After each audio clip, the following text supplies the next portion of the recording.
It was supposed to be the beginning of forever, you know? 6 weeks into what was meant to be a lifetime with Rachel. We'd barely gotten the thank you cards out from the wedding in Charleston, South Carolina, and suddenly, there I was, sitting alone at the kitchen table at 2 a.m., staring at her unlocked phone lighting up with texts from her ex. I was a 39-year-old junior architect. Nothing fancy, but I took pride in my work, in building things that lasted. Marriage, I thought, was one of those things. I'd always believed that. I didn't even need to read the words. The sick feeling in my stomach was answer enough. There were photos, too. I should have left right then, should have woken her up and told her exactly where she could shove her exploring her feelings. But I didn't. I sat there like a fool, frozen in my own home, pretending this wasn't happening. A week later, she told me she was going to take a break to figure things out. Except I knew she'd already figured it out. Her bags were packed, and her flights booked. Destination, him. That night, I sat in the driveway with the engine running, staring at the house we just moved into, wondering how I could have been so blind. The house with the blue shutter she'd insisted on. The one I'd spent weekends painting while she ran errands that always seemed to take just a little too long. But here's the twist. The night she planned to leave, when she thought she'd have a last word, I beat her to the airport. I bought my own ticket, packed my own bag. As she stood there at the gate with her ridiculous photo album of us. Our engagement photos, honeymoon shots, even candid moments I thought were just ours. I checked in for my flight, scanned my boarding pass, and left her standing there. Mouth open, eyes wet. Shocked that for once, I wasn't the one waiting around. What she didn't know was that I'd been planning this quietly, too. While she was exploring her feelings, I was making backup plans. While she was packing to leave me, I was packing to leave her first. Funny how love turns into strategy when you've been betrayed just enough times. And the best part? 6 months later, I'm thriving. I've got my own place in Asheville, North Carolina, a new job where I'm actually appreciated, and a circle of friends who don't look at me with pity. Meanwhile, she's the one left behind, trying to glue her life back together. Funny how that works. The thing is, I didn't plan to be the guy who left first. I didn't wake up one day and think, you know what, I'll beat her to the punch. No, it wasn't like that. It was a slow, grinding realization. Each time she'd stay out later than she said. Each time I'd catch her texting with her phone angled away from me. Each time I'd hear her laugh at a joke that wasn't mine. I think, I can fix this, or she's just going through something. But the truth was, it wasn't something. It was someone. And the weight of that truth was crushing. Charleston became this strange ghost town in my mind. Every corner of our apartment whispered her name. Every creak in the floorboards felt like an echo of our shared laughter turning into sharp silence. I stopped going out. I stopped answering calls. Even my coworkers noticed. I was the guy who used to bring donuts on Fridays, and suddenly, I was the guy who forgot his own lunch. My boss gave me that pitying look, the one people reserve for dogs they see tied up in the rain. But I couldn't bring myself to leave until that night. The night I found the flight itinerary tucked inside her makeup bag. There was the date, the airline, the destination, Atlanta. And the kicker? It was for 2 passengers. She wasn't just running to him. She was taking a vacation with him, pretending she was going on a business trip. That was the moment something in me snapped, not in rage, but in clarity. I booked my own ticket that night, not to Atlanta, but to Asheville, a place I'd always wanted to explore, a place where I could start over. I packed my bag quietly while she was in the shower, pretending everything was fine. When she came out and asked what was wrong, I lied. Said I was just tired. Said I'd been working too hard. And I had, working too hard to keep a broken marriage together. Working too hard to convince myself I still mattered to her. I think what gets me the most is how smoothly she tried to play it off. The morning she was supposed to leave, she made pancakes, like she used to on Sundays when we were happy. She smiled too wide, laughed too loud, and kissed my cheek as if it was all normal. I could almost believe we were okay. Almost. But when she left for work, and I saw the suitcase she'd hidden in the trunk of her car, I knew I was watching the last act of a play I hadn't agreed to be part of. I didn't confront her, didn't rage or beg. I just called the airline, moved my flight up a day, and left before she got back. I left the keys on the kitchen table with a note so simple, almost made me laugh. You win. Enjoy. That was it. No dramatic speeches, no scenes at the airport. Just silence, the kind that says everything. Asheville was the clean break I didn't know I needed. A quiet little town where no one knew my name, where the air didn't taste like betrayal. I got a job at a smaller firm, one that valued actual work over appearances, and I slowly started piecing myself back together. I learned to wake up without checking for messages, Learned to go to sleep without the weight of wondering who she was texting. And then, one day she called. I let it ring. Then she texted. I made a mistake. Can we talk? I stared at the screen for a long time, then turned off the phone. That was my closure. No big argument, no drawn out back and forth. Just the realization that sometimes walking away isn't about running from something. It's about finally walking toward yourself. You know what's funny? I thought I'd feel free after leaving. Thought I'd wake up each morning in Asheville, breathing easy, thinking, this is it. I'm done with all the drama. But it wasn't that simple. I kept catching myself waiting for her call, wondering if maybe she'd show up at my door with some grand apology. I'd play out conversations in my head like some sad movie, her begging me, holding my ground. But that never happened. And the longer the silence stretched, the more I realized I didn't want it to. Turns out, freedom doesn't feel like a clean break. It feels like walking out of a burning house, smelling the smoke on your clothes for weeks afterward. I had to learn to live with that smell, that quiet reminder of everything I'd lost and everything I'd left behind. I tried dating again. Met a woman at a coffee shop. Her name was Laura. She had this easy smile and a laugh that filled the room. But every time she reached for my hand, I flinched. I told myself I just needed time, that I wasn't ready. But really, I was scared of falling into the same trap, of waking up one day to find another suitcase hidden in the trunk. Laura deserved better than a man half-healed, so I let her go before things got serious. The breaking point came one rainy night when I found the photo album Rachel had left behind. I should have thrown it out, should have burned it. But instead, I sat there flipping through the pages, seeing us frozen in time, smiling on beaches, dancing under string lights, sharing a slice of cake at our wedding. And then I saw the last page, the one she must have added without me knowing. It was a picture of her and him, taken just a few weeks before everything fell apart, with a caption scrawled in her handwriting, "Found what I was missing." That was the moment I realized I wasn't missing anything at all. I didn't tell anyone about the photo album. Not my friends, not the few coworkers who'd become something like a support system. It felt too raw, too humiliating. I'd been left not just for another man, but with a photo album as a trophy of her betrayal. Like a sick joke, only she wasn't on. I threw the album into a box, taped it shut, and shoved it into the back of my closet, like a bad memory I didn't know how to get rid of. But the thing about bad memories is they don't just sit quietly. They leak into everything. A few days later, I got an email. Not from Rachel, but from her mother. I heard what happened. Rachel's a mess. Can't stop crying. She says she made a mistake. I read it twice, then deleted it. There was no apology in her words, no accountability. Just a veiled request for me to come back and clean up the mess. It was almost laughable. Rachel's mother, who never liked me much to begin with, now acting like we were part of the same team. As if I was supposed to pity her daughter's regret and swoop in to make everything okay again. I didn't reply. Instead, I poured myself a drink, sat on the balcony of my small apartment, and stared out at the Asheville skyline. The world was still spinning. The city didn't care about Rachel's tears, or my broken heart, or her mother's meddling. It was a strangely comforting thought. For the first time in a long time, I wasn't responsible for fixing anyone else's problems. I could finally let the world spin without me trying to steer it. It was a Sunday afternoon when my phone rang.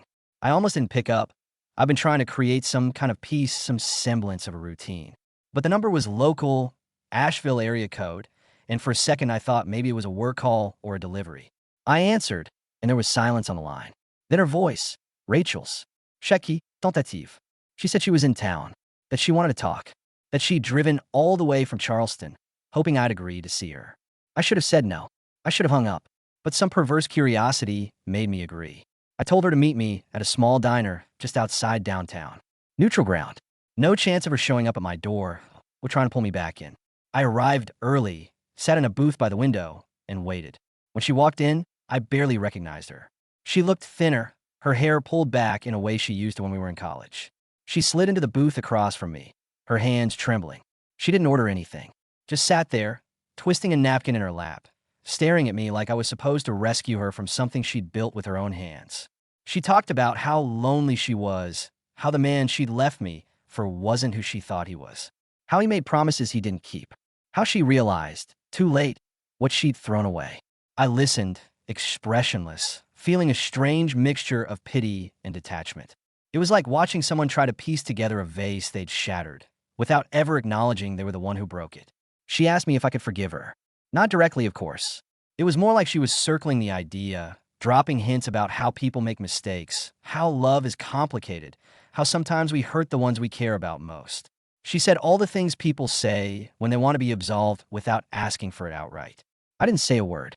I just stared out the window, watching the rain streak down the glass, listening to the muted clatter of forks and coffee cups in the background. Finally, she broke the silence. She said she had nowhere else to go, that she thought maybe we could try again, that maybe this was our second chance. I almost laughed. Almost. But instead, I turned back to her, my face calm, my voice steady. I told her that love isn't a reset button, that forgiveness isn't something you get just because you're scared and lonely. I said I hoped she found what she was looking for, but I couldn't be her safety net. Not anymore. She looked like she wanted to cry, but I think deep down she knew that I'd stopped waiting, knew that the man she left behind in Charleston wasn't the same man sitting across from her now. I paid the bill, stood up, and left her sitting there in the diner, staring down at her hands as if they could somehow hold onto a future that was already gone. I didn't look back as I left that diner. The rain had turned from a drizzle into a steady downpour, and I let it soak through my jacket as I walked to my car. For the first time in months, maybe even years, I felt like I was finally moving forward instead of treading water in someone else's storm. But that doesn't mean it was easy. If anything, that night marked the start of something far harder than I expected, because when you've been the one holding it all together for so long, walking away doesn't feel like liberation. It feels like failure. For the first week, I kept expecting the phone to ring again. I imagined her showing up at my door, maybe with some grand gesture, something to force me into feeling what she wanted me to feel. But the phone stayed silent. She didn't show up. There was just this hollow quiet, punctuated by the realization that her drama had filled so much space in my life that without it, I felt weightless, and not in a good way. I thought about my parents a lot during those nights, about how they'd raised me to believe in responsibility and loyalty. My dad, a quiet man who always fixed what was broken instead of throwing it away. My mom, who taught me that love was a choice you make every day. They'd both passed years ago, and now I wondered what they'd think if they could see me. Would they be proud that I'd finally stood up for myself? Or disappointed that I'd let it all fall apart? I wasn't sure, and I hated that I couldn't ask them. The days blurred together. Work was steady, at least a distraction, a place where I could focus on blueprints and measurements instead of memories. My coworkers had started inviting me out for drinks after hours, and though I wasn't much of a bar guy, I said yes a few times. I was trying, really trying. But the truth was, every conversation felt like I was speaking through a pane of glass, like I was on one side and the rest of the world was on the other. I could smile, nod, even laugh at the right moments, but it wasn't real. Not yet. The shift happened about a month later. I was walking downtown, lost in thought, when I caught a glimpse of a bookstore window.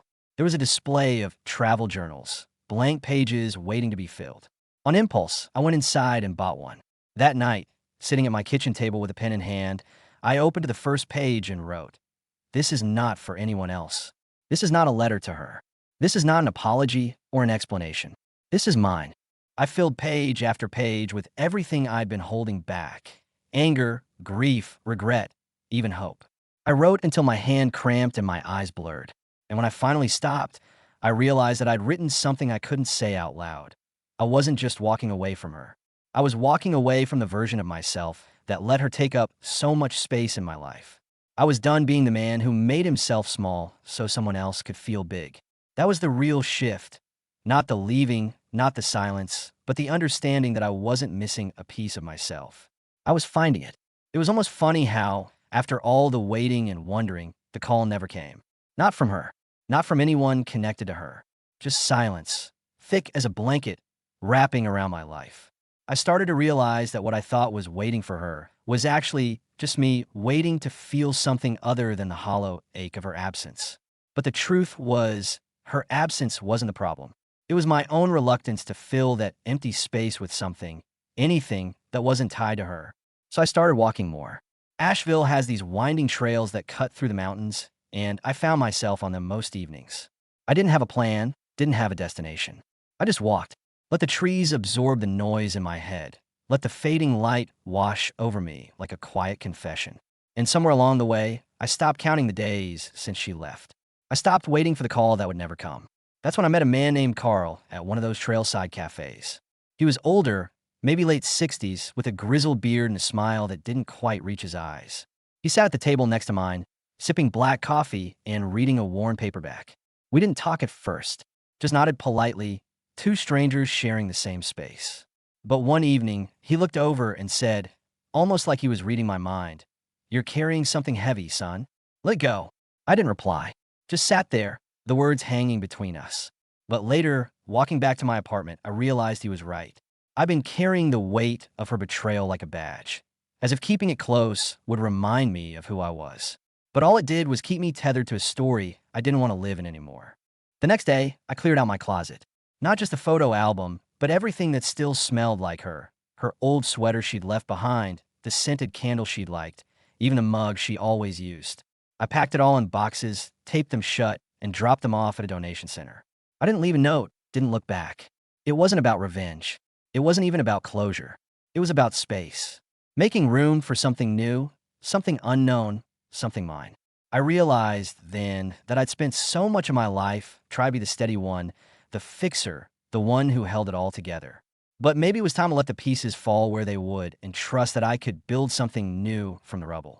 Not because I was ready, but because it was the only way forward. Weeks passed, and the quiet that used to feel so oppressive started to feel different, lighter, almost welcome. The empty spaces in my apartment, once filled with her things, felt like open air instead of absence. I found myself filling them with books, plants, even a secondhand armchair I picked up at a yard sale. It was the first time in years I bought something purely because it made me happy.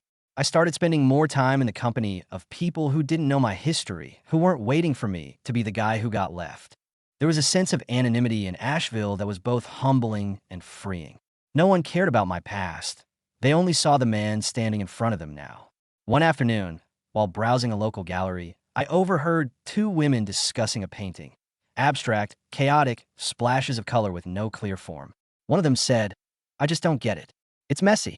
The other replied softly, "Sometimes messy is honest." That stuck with me. Messy is honest. Maybe that's what I'd been afraid of all along. Letting the world see the mess of my broken heart, my pride, my need for control. I'd spent so long trying to package everything into something clean and presentable, trying to make it look like I had it all together. But the truth was I didn't. I was just a man, standing in the wreckage of a marriage that wasn't worth saving, trying to figure out how to build a life that felt like my own. That night, I found myself back at the diner, the one where Rachel and I had sat week before. I ordered coffee and sat by the window, watching the rain. There was no reason to be there, no grand statement, no final confrontation. Just me, sipping coffee in the quiet, knowing that I was finally okay with being alone. And then, without any warning, my phone buzzed. A message from an unknown number. I stared at it for a long moment before opening it. It was a photo of her, of Rachel, sitting alone in some unfamiliar place, her hair a mess, her eyes swollen and red. The caption read, "I'm sorry. I miss you. Please call." I looked at it, felt that old tug of guilt, of nostalgia. But this time, it didn't consume me. This time, I let the message sit there, unanswered. I took a slow sip of my coffee, stared out at the rain, and realized she wasn't my problem anymore. It wasn't just about Rachel, though. It took me a while to realize that. The weight I'd been carrying all this time wasn't just the heartbreak or the betrayal. It was the years I'd spent molding myself into someone who stayed, someone who fixed, someone who carried everything on their shoulders because they thought that's what love meant. And when I finally let go of her, I started to see all the other places in my life where I'd done the same thing. Friends who only called when they needed something. Family who took without giving. Even the version of myself who put everyone else's needs before my own, always waiting for someone to notice. I started saying no more. To favors that drained me. To conversations that left me feeling hollow. To the part of me that still thought I owed her, or anyone, another chance. I deleted her number. Blocked it, even just to make sure there were no weak moments. I kept writing in the journal, filling it with the kind of truths that had scared me before. That I wasn't perfect, that I was lonely sometimes, that I didn't know how to start over, but was willing to try. And then, on an ordinary Thursday morning, I woke up and realized I wasn't waiting anymore. Not for her, not for anyone to tell me I was enough. I wasn't waiting for the apology that would never come, or the moment where everything would make sense. I wasn't waiting for life to hand me closure like some prize for suffering through it all. I was already living it. I found a small bookstore that was looking for part-time help and took the job. Not because it paid much, it didn't, but because it gave me a reason to be around people to fill my days with stories and quiet conversations instead of silence. I started volunteering at a local animal shelter on weekends. And little by little, I found myself coming back to life, not in some dramatic, sweeping moment, but in the quiet decision to live each day as mine. Months later, I heard from a mutual friend that Rachel had moved back to Charleston, that she was dating someone new. And I felt nothing. No jealousy, no bitterness, no regret. Just a calm acknowledgement that she was her own person, living her own story, and I was finally living mine. Asheville, with its mountain air and winding streets, became home in a way I never expected. And one evening, as I sat on my balcony watching the sun dip below the hills, I realized something simple, something so clear it almost made me laugh. I wasn't just surviving anymore. I was living, not waiting, not hurting, not fixing, just living.